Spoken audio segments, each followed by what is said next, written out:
चांदी पर आपका व्यू जतिन जी, सिल्वर में क्या करें सर? मित्र जी देखिए, 2 दिनों के आउटलुक अगर हम बात कर लें तो पॉजिटिविटी के साथ कारोबार होना चाहिए, क्योंकि बेस मेटल के अंदर जो है मुझे लग रहा है सपोर्ट अभी भी बना हुआ रहेगा सिल्वर के ऊपर, और साथ ही साथ में गोल्ड के अंदर माइनर प्रॉफिट बुकिंग भी आएगा, लेकिन ब्रॉडर जो ट्रेंड है वो अभी भी पॉजिटिविटी का इंटैक्ट है। चांदी के अंदर आउटलुक जो अभी भी पॉजिटिविटी का बना हुआ है। सो लेवल स्पेसिफिकली देखूं तो 89,400 89,300 ये लेवल्स के आसपास जो मिलते हैं प्राइस 100-150 पॉइंट की गिरावट, तो वहां पर आप एंटर कर सकते हैं।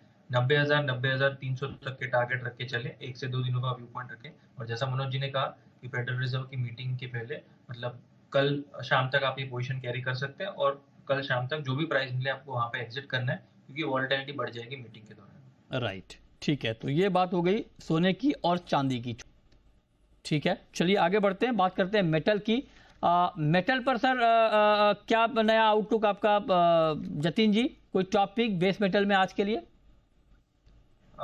मित्र जी देखिए, बेस मेटल के अंदर बढ़त जो है मुझे लग रहा है और भी बढ़ेगी, क्योंकि जिस हिसाब से इंटरेस्ट रेट का कर्व होना मेटल्स के लिए एक अच्छी खासी संकेत है। और प्लस चाइना जो है वो भी पिछले हफ्ते मॉर्गेज के ऊपर इंटरेस्ट रेट की अपडेट दे चुका है।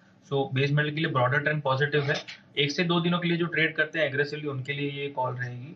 808 के आसपास जो है कॉपर बाय करके चलना है। 803 के नीचे स्टॉप लॉस रखें, और हायर साइड पे 815 तक के टारगेट लेके चल सकते हैं। और जिंक के अंदर, जिंक और जिंक मिनी अपने हिसाब से रिस्क के हिसाब से ट्रेड करना है। उसके अंदर 269-269.50 के आसपास बाय कीजिए।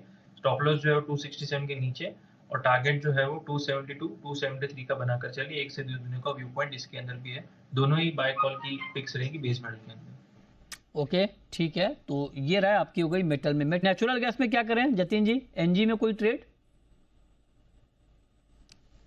बना हुआ है मृत्यु जी? इस बार विंटर सेशन के पहले कोई एक रैली आई नहीं है, तो मैं एक्सपेक्ट कर रहा हूँ कि विंटर सेशन में इसकी जो है वो रैली आएगी। और पिछले 2-3 दिनों से सेटअप जो है काफी अच्छा है। 190-185 का एक बेस सपोर्ट बना हुआ है फिलहाल। 215 से 220 तक के लक्ष्य के हिसाब से नेचुरल गैस के अंदर करंट मार्केट प्राइस से बाइंग कर सकते हैं। साथ ही साथ में ऑप्शंस के भी सारे कॉन्ट्रैक्ट्स अवेलेबल हैं, मेगा में, मिनी में, तो उसके माध्यम से भी कर सकते हैं। रिस्क जो है वो मिटिगेट कर सकते हैं, कॉल ऑप्शन को सेल करके भी, फ्यूचर्स बाय करके भी। सो बहुत सारी ट्रेडिंग ऑप्शंस है। लेवल्स को ध्यान में रखें, 190 के नीचे स्टॉप लॉस रखें, और 215-220 का टारगेट रखें।